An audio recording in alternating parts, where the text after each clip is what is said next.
नमस्कार, स्वागत है आपका मध्य प्रदेश और छत्तीसगढ़ की खबरों में। मैं आपके साथ निकिता कश्यप। बुलेटिन की शुरुआत करते हैं हेडलाइंस के साथ।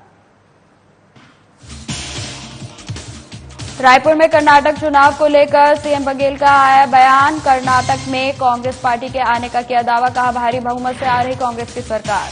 बिलासपुर में द केरला स्टोरी को लेकर बोले बीजेपी नेता प्रवीण झा, का हर नागरिक को देखनी चाहिए यह फिल्म। सीएम शिवराज सिंह चौहान के कार्यक्रम में सीतामऊ जा रही बस हुई दुर्घटनाग्रस्त, अनियंत्रित होकर खाई में गिरी बस। बिलासपुर में कुश्ती संघ के अध्यक्ष के खिलाफ एनएसयूआई का प्रदर्शन। एनएसयूआई की टीम ने ब्रजभूषण का फूका पुतला। और धार में सीएम जन सेवा अभियान पार्ट 2 शुरू। विधायक नीना वर्मा कार्यक्रम में रही मौजूद। कैंप लगाकर लोगों की समस्याओं का किया गया समाधान। बुलेटिन की शुरुआत करते हैं। रायपुर में ईडी की कार्रवाई को लेकर सीएम भूपेश बघेल ने बड़ा बयान दिया है। आपको बता दें, उन्होंने कहा है कि ईडी झूठे केस बनाकर डरा धमकाकर कथित शराब घोटाले में मेरा नाम भी जोड़ने का प्रयास कर रही है। इनका मुख्य उद्देश्य सरकार को बदनाम करना है। वहीं उन्होंने कहा कि बीजेपी यहां टिक नहीं पा रही है तो ईडी अपने अधीनस्थ संगठन की तरह दुरुपयोग कर रही है। वहीं सीएम ने कर्नाटक में एग्जिट पोल की रिपोर्ट पर कहा कि कर्नाटक में शुरू से ही पता था कि बीजेपी की 40% कमीशन वाली सरकार जा रही है। कांग्रेस वहां भारी बहुमत से आ रही है। एग्जिट पोल में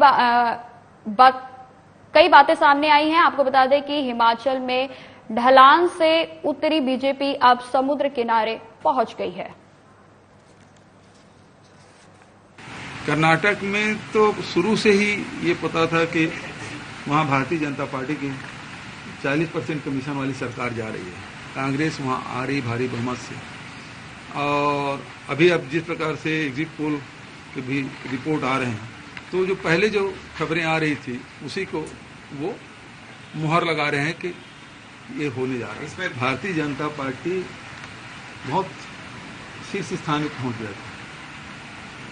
अब हिमाचल प्रदेश में जो चुनाव है देवभूमि में, वहाँ 97% हिंदू धर्म मानने वाले रहते हैं। वहाँ से जो ढलान से उतरी भारतीय जनता पार्टी की, अब वो समुद्र किनारे पहुँच गया है। वहाँ भी वो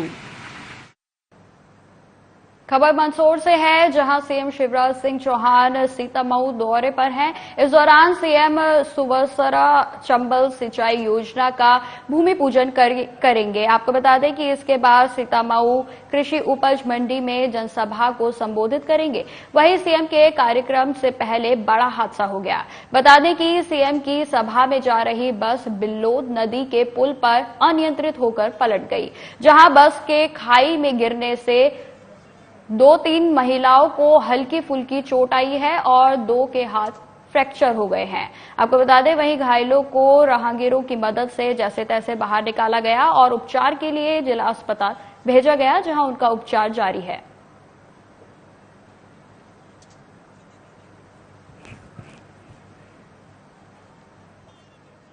छत्तीसगढ़ के बिलासपुर शहर में बीजेपी के वरिष्ठ नेता और समाज सेवी व उद्योगपति की भूमिका निभाने वाले प्रवीण झा ने द केरल स्टोरी फिल्म को लेकर मीडिया से चर्चा की। उन्होंने बड़ी ही बेबाकी से अपने विचार रखते हुए कहा कि इस फिल्म को देश के हर नागरिक को देखने की जरूरत है, क्योंकि किसी राज्य विशेष में हो रही घटना देश के अन्य राज्यों को भी प्रभावित कर सकती है। उन्होंने यह भी कहा कि ये फिल्म समाज के चेहरे को बखूबी सिल्वर स्क्रीन पर दिखाती है। साथ ही उन्होंने कहा कि छत्तीसगढ़ में सीएम भूपेश बघेल को इस फिल्म को पूरी तरह से टैक्स फ्री करना चाहिए, ताकि ज्यादा से ज्यादा लोग इसे देख सकें। सबक है और ये सब लोगों को देखने की जरूरत है। आज के जो देश में माहौल है, तो कुछ वर्ग को टारगेट लेकर के और उससे नुकसान पहुंचाने की कोशिश कर रहे हैं। हमारे यहाँ की लड़कियाँ और हमारे अभिभावक सबको ये पिक्चर देखने की ज़रूरत है, ताकि उसमें एक अवेयरनेस हो और जो गलत परंपरा चाहे केरला में हो रहा है, चाहे कहीं देश के किसी कोने में हो रहा हो, उस परंपरा को तोड़ना चाहिए। किसी के बहकावे में नहीं आना चाहिए। और जहाँ भी ये पिक्चर बैन हुई है, हम उस स्टेट के सीएम से ये कहना चाहते हैं कि अपने बच्चे को ये पिक्चर जरूर देखने दे, ताकि उसमें अवेयरनेस आए और कुछ गलत इरादे से जो लोग अपने मकसद को अंजाम दे रहे हैं, उसको मकसद में नाकामयाब होने में उनको मदद मिलेगी। खबर इंदौर से है, जहां ईडी ने भूमाफियों के ठिकानों पर छापेमार कार्रवाई की है। बता दें कि गृह निर्माण संस्थाओं और जमीन घोटाले के आरोपी सुरेंद्र संघवी, मनीष सहारा और दीपक मदद के ठिकानों पर कार्रवाई की गई है। इस दौरान ईडी ने सुरेंद्र संघवी के बिचौली स्थित प्रगति पार्क के बंगले पर छापेमारी की है। वहीं ईडी की कार्रवाई से रियल एस्टेट कारोबारियों में हड़कंप मच गया है।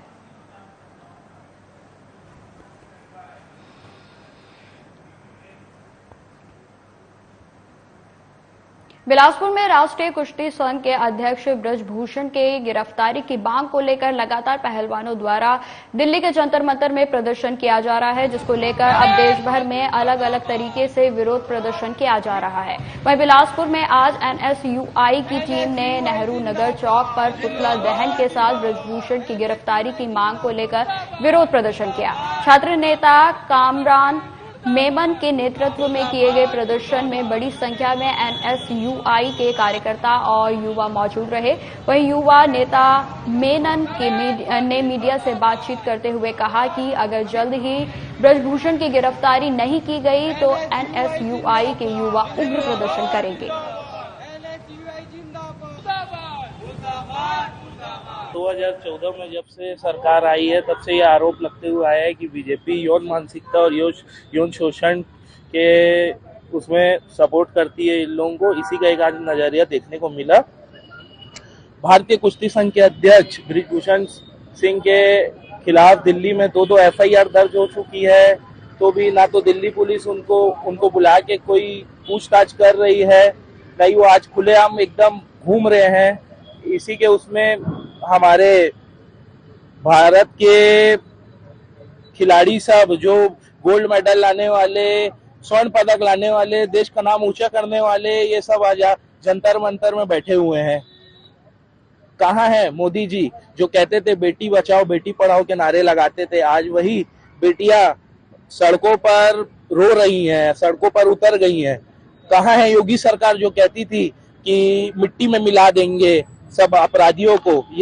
ये अपराधी के खिलाफ 38 केसेस है। इसी के लिए आज सब हम एनएसयूआई के साथी आए हुए थे। हम यही मांग करते हैं। जगदलपुर नगर निगम क्षेत्र के लोकमान्य तिलक वार्ड में लगभग 27 लाख रुपए की लागत से निर्मित 2 सीसी सड़क और 1 सड़क के बीटी रिन्यूअल कार्य का विधायक रेखचंद जैन ने भूमि पूजन किया, जिसके बाद धर्मपुरा में दुर्गा मंडप के पास आयोजित कार्यक्रम में विधायक ने उपस्थित वार्ड वासियों को संबोधित किया और कहा कि वार्डों के विकास के लिए धन की कोई कमी नहीं होने दी जाएगी। 2018 में राज्य में कांग्रेस की सरकार गठित होने से अब तक विकास के सैकड़ों काम मंजूर किए गए हैं। विधायक ने कहा कि 15 साल के बीजेपी के कार्यकाल और अब हो रहे कार्यों की तुलना जनता कर रही है। सीएम भूपेश बघेल के नेतृत्व में गढ़बो नवा जगदलापुर की परिकल्पना साकार की जा रही है। शहर को अब तक करोड़ों रुपए की सौगात मिल चुकी है।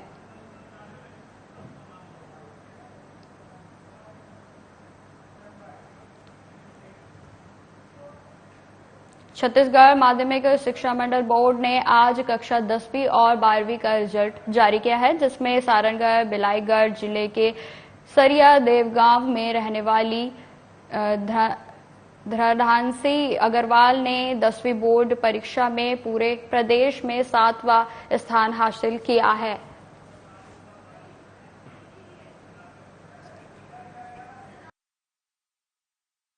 तो आपको बता दें कि श्रद्धांशी अग्रवाल का नाम 7वें स्थान पर आने के बाद पूरे परिवार में खुशी देखी जा रही है। परिवार के लोग एक दूसरे को मिठाई खिलाकर खुशी जाहिर करते हुए नजर आ रहे हैं।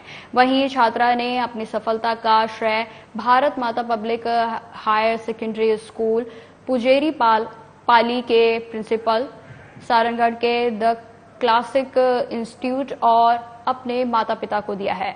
साथ ही श्रद्धांशी ने बताया कि वो आगे यूपीएससी की तैयारी कर आईएएस बनना चाहती है।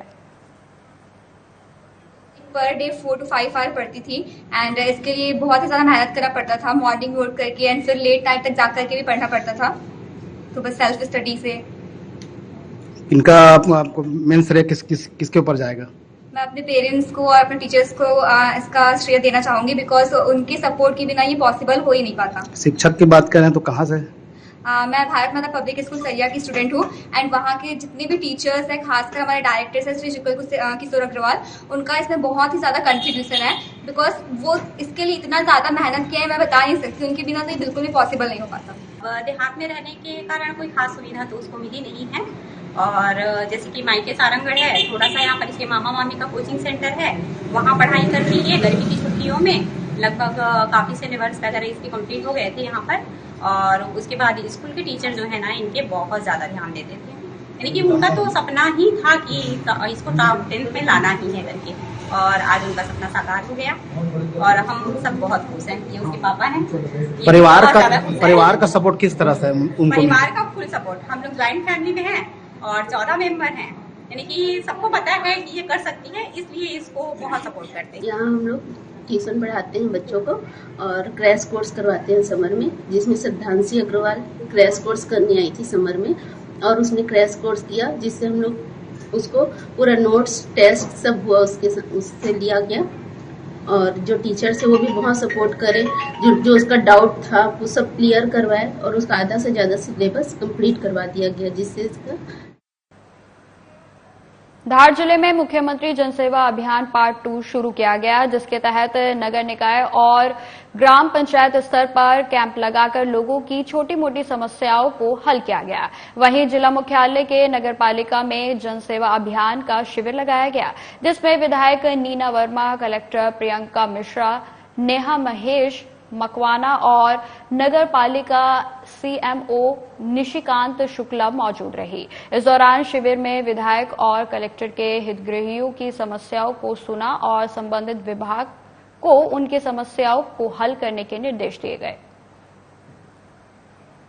आज माननीय मुख्यमंत्री जी का एक और सपना साकार होने जा रहा है। माननीय मुख्यमंत्री जी ने कुछ समय पहले मुख्यमंत्री जन सेवा अभियान की शुरुआत की थी, जिसमें जो जनता है, जिनसे रोज की जरूरत में डे टू डे के जो काम होते हैं, जो परेशानी होती है, उनको हल करने के लिए एक अभियान चला गया था। उसका समाधान हमारा पूरा हो चुका है।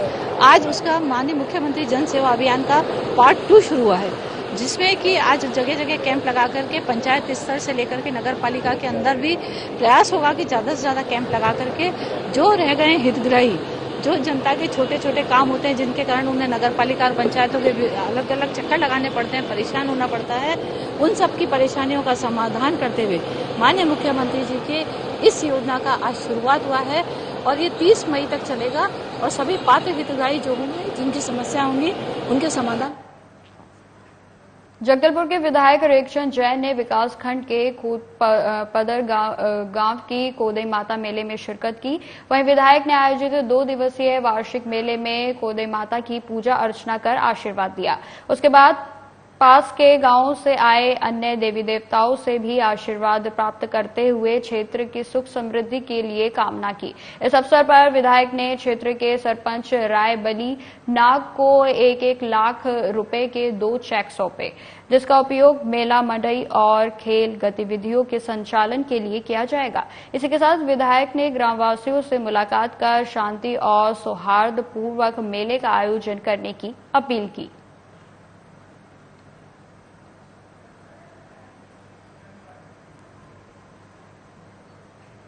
धार में 970 लाख रुपए की लागत से अत्याधुनिक बस स्टैंड का गेती चलाकर निर्माण शुरू किया गया। आपको बता दें, इस कार्यक्रम में लोकसभा सांसद छतर सिंह दरबार, विधायक नीना वर्मा, नगर पालिका अध्यक्ष नेहा महेश समेत तमाम लोग मौजूद रहे। इस अवसर पर धार महू सांसद छतर सिंह दरबार ने कहा कि स्वर्गीय कुशाभाऊ ठाकरे के नाम से यह बस स्टैंड बनाया गया है, जो कि 1 साल में बनकर तैयार होगा।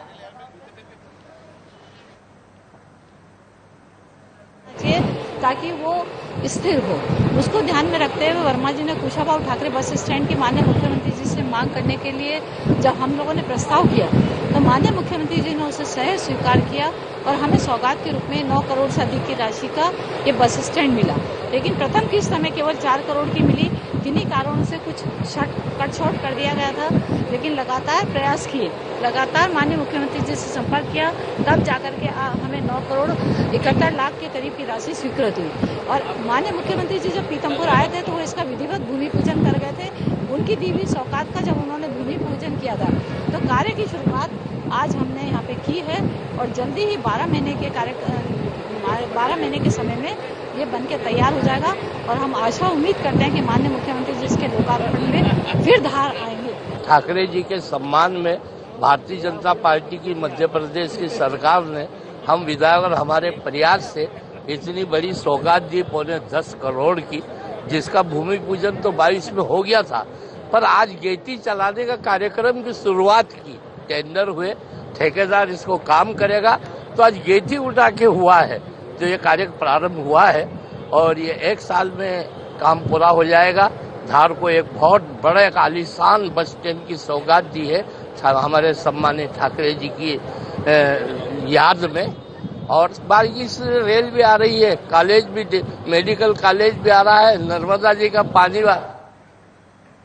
बड़नगर में मंगलवार को निजी वेयर हाउस एसोसिएशन के बैनर तले वेयर हाउस मालिकों ने अनुविभागीय अधिकारी आकाश सिंह और MPWLC शाखा के प्रबंधक जितेंद्र डामर को ज्ञापन सौंपा है, जिसमें जिले में एक जैसा परिधान करने की मांग को लेकर जिला अध्यक्ष DP भाईजी के नेतृत्व में ज्ञापन सौंपा गया। आपको बता दें, जिसमें मांग की गई है कि उपार्जन वर्ष में शासन के समर्थन में मूल्यों पर गेहूं खरीदी कर राज्य भंडार गृह के अधीन गोदामों में भंडारित किया जा चुका था, लेकिन प्रबंध संचालक द्वारा जुम VC में दिए गए निर्देशों के अनुसार परिधान दिया जाना है।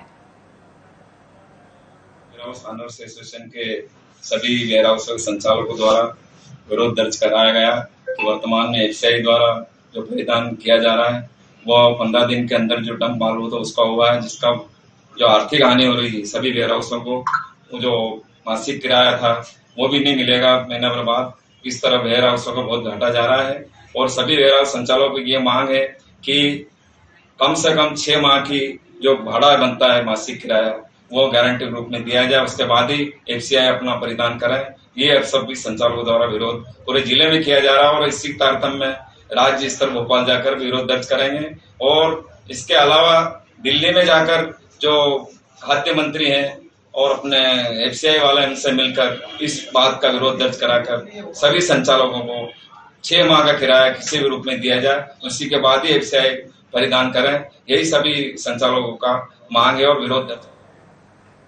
अब खबर उज्जैन से है, जहां बीती रात नरवर थाना क्षेत्र के हरनावदा गांव में सनसनीखेज चोरी की वारदात सामने आई है। आपको बता दें कि पूर्व मंत्री शिवनारायण जागीरदार के घर से लाखों रुपए नगद, आधा किलो चांदी और एक बंदूक चोरी की गई है। वहीं सूचना मिलने के बाद पुलिस मौके पर पहुंची और मामले की जांच शुरू की गई। वहीं SP सचिन शर्मा ने मौके पर पहुंचकर अधिकारियों और जागीरदार परिवार के सदस्यों से वारदात के मामले में जानकारी ली। इधर पूरे गांव में एक भी CCTV कैमरा नहीं लगा हुआ है। इसकी वजह से पुलिस को बदमाशों तक पहुंचने में दिक्कतों का सामना करना पड़ रहा है। हालांकि पुलिस फिंगरप्रिंट एक्सपर्ट और डॉग स्टॉक की मदद से बदमाशों तक पहुंचने का प्रयास कर रही है।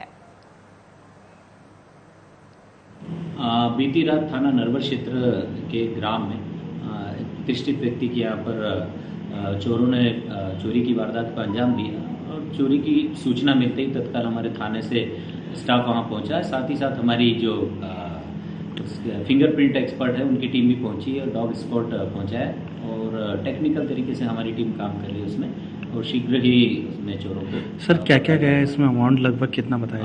उसमें उन्होंने कैश बताया है और कैश करीब 15 से 17 लाख के बीच में बता रहे हैं। अभी वो लोग एक बार और काउंट कर रहे हैं उसको, तो इतनी चोरी की वारदात तो उसने बताया कि इतना उनका कैश गया। हाँ, कुछ ज्वेलरी भी गई है, उसको भी वो काउंट कर रहे हैं और अभी उसमें FIR की गई है।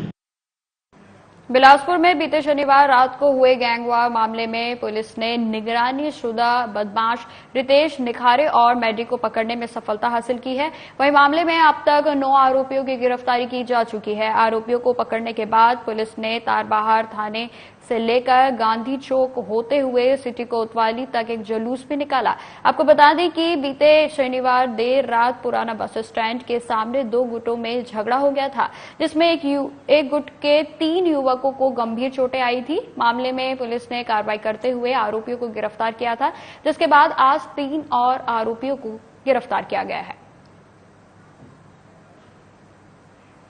सामने आया था, जिसमें फिर क्योंकि जो प्रार्थी था उसको गंभीर चोट लगी थी, इसलिए फिर एफआईआर की गई, धारा 307 भी लगाई गई और उसके बाद आरोपियों की पतासाजी शुरू की गई, जिसमें हमने इसके पहले परसों 6 आरोपियों को गिरफ्तार किया था जो घटना में इन्वॉल्व हैं और आज फिर से 3 आरोपियों को और गिरफ्तार किया गया है और अब उनको न्यायिक हिरासत में भेजा गया है। इसके अभी भी कुछ आरोपी शेष हैं, उनकी पतासाजी की जा रही है और जैसे ही वो मिलेंगे हम उनको फिर से अरेस्ट करेंगे। या अन्य गुट के लोग नहीं, ये मारपीट का मामला है। मारपीट हुई थी तो ये जो कुछ एफआईआर में जो प्रार्थी था उसने बताया था और फिर हमने कुछ सीसीटीवी से भी फुटेज किया।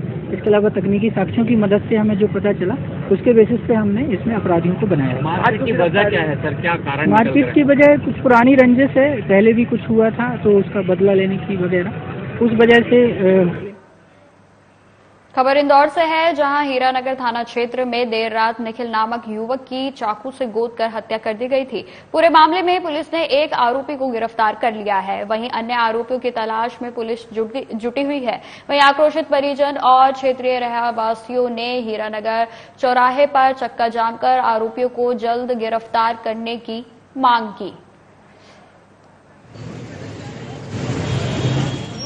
मेरे भाई पे 2 महीने पहले भी हमला हुआ था, जब भी उसको जान से मारने की कोशिश करी थी। पुलिस में कंप्लेन भी दर्ज कराई थी, पुलिस वालों ने पैसे लेकर छोड़ दिया उनको, कोई कार्रवाई नहीं करी। अभी भी फरार ही चल रहे हो, अभी तक की गिरफ्तारी नहीं हुई उनकी।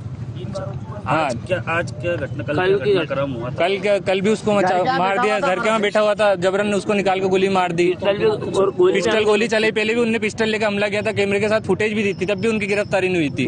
फुटेज अभी भी आपके हमारे पास है, आपको चाहे तो दिखा सकते हो। और क्या नाम? विशाल ठाकुर। ये जो पहले लोग आए थे उन लोग, विशाल ठाकुर, लालू भदौरिया, चिराग, आर्यन ठाकुर, नारायण बच्चा, लालू भदौरिया। एक आरोपी को अभी पुलिस ने अरेस्ट किया, बाकी 5 की तलाश जारी है और लगातार दबिशें दी जा रही है। 4 टीम लगी हुई है, एक उज्जैन गई थी, एक देवास गई, एक सुखलिया, मांगलिया और तालाब इधर के एरिया में लगातार दमिश हर घरों में जाके जहाँ उनके सोर्स है उनको तलाश किया जा रहा है। अभी मृतक पक्ष से जो मांगे थी कि उनका आरोपियों पक्षों के घर टूटवाया जाए, तो उससे संबंध में पत्राचार कर दिया गया है। उस पर जो भी वैधानिक कार्रवाई बिल्कुल की जाएगी और अपराधियों की फांसी का सवाल, तो उन पर जो भी 302 में अपराध पंजीबद्ध कर दिया गया है। उसके बाद आरोपी को तत्काल गिरफ्तार करवाने के लिए मैं आश्वस्त करता हूं, पूरी टीम लगी हुई है और उनके साथ है। हम किसी भी हाल में उनको गिरफ्तार करके जल्दी से कोर्ट पेश करके उनका कानूनी कार्रवाई स्टार्ट करके। खबर नीमच मनासा से है, जहां से पुलिस कस्टडी में गिरफ्तार एक युवक की मौत का मामला सामने आया है। आपको बता दें, परिजनों के अनुसार मनासा के समीप बरडीहा निवासी 45 वर्षीय चतर पिता पन्ना लाल सहित 5 अन्य को मंगलवार दोपहर मनासा पुलिस ने गिरफ्तार किया था।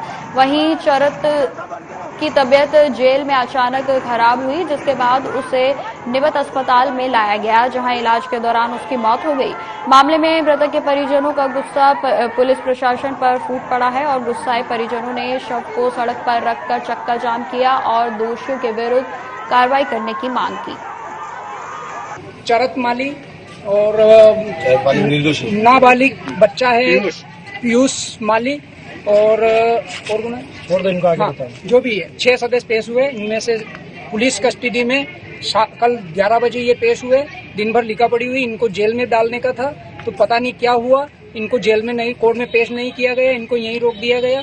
उसके बाद ये रात को पुलिस कस्टडी में थे, हमें नहीं पता कि क्या हुआ। उसके बाद रात को शायद ये जीवन अरविंद ये पुलिस थाने में भी आए थे। उसके बाद रात को सुरक्षित था। पुलिस प्रशासन से हमें इनकी कोई शिकायत नहीं थी, प्रताड़ित नहीं किया गया इनको।